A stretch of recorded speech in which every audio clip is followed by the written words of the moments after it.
I was born in Torrance, California, and I grew up in a little small town out on the outskirts, which is Compton, California. I was there until I was in about the, second grade. And at that time, my mom and dad divorced, so I moved with my mom and the rest of the kids, which are two brothers and a sister, to Los Angeles. So I attended elementary school in Los Angeles for a while.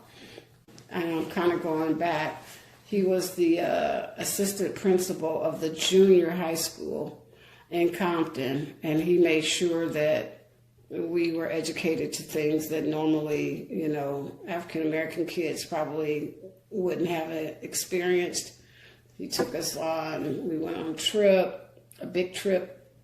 We went to Arizona, Grand Canyon, we went to Native American, we went to the, can't even think over there, to the reservations. Some of them were closed. We stayed in hotels. We rode down on the mule. It was just an experience. We ate in restaurants. We rode Amtrak there. He said he could make more money being a bricklayer by trade, but he chose to be a teacher. I think the next year we went to the legislature in California, in Sacramento.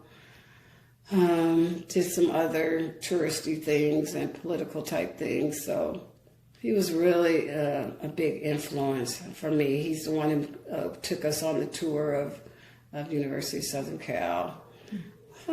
Made sure we had a big prom in the 9th grade with steak dinner and live band. I mean, just, if somebody I really think about and remember in school would be him. And he was tough, too.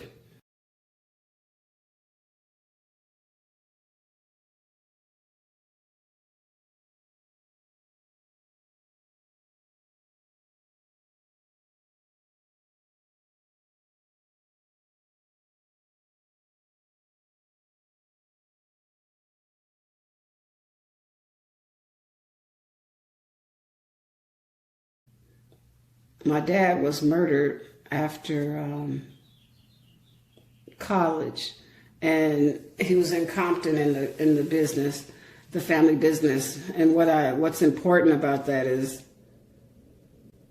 the way the prosecutors responded or kept in contact with our family. I didn't really think it was an adequate job. So that's not why I became a prosecutor, but as a prosecutor, I would never let a victim's family or a victim not call them back and not explain to them the system and what's going on. But I did a good job. I was there to do a job, and my job was to prosecute. And so when you prosecute, you have victims. And the victims, I actually felt like I took a lot of care with making sure they were comfortable with what was going on, comfortable with the system, depending on what the crime was. It could have been, like an example was a young man that was selling marijuana, and he was barely 18, and his mother was a working mother and single parent, and she was very, very upset about it. She worked hard. She, gave him a lot of nice things. And so I fashioned something to where he had to do a whole lot of things, and he ended up with a misdemeanor instead of a felony for the rest of his life. And I never saw him again. He had to go to court. He had to do a whole lot of things to earn that misdemeanor. And his mother was totally in on it. She was fine with it. She was very, very upset.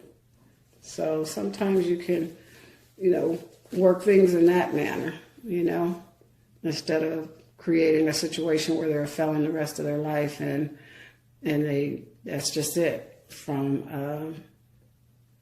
a dumb mistake.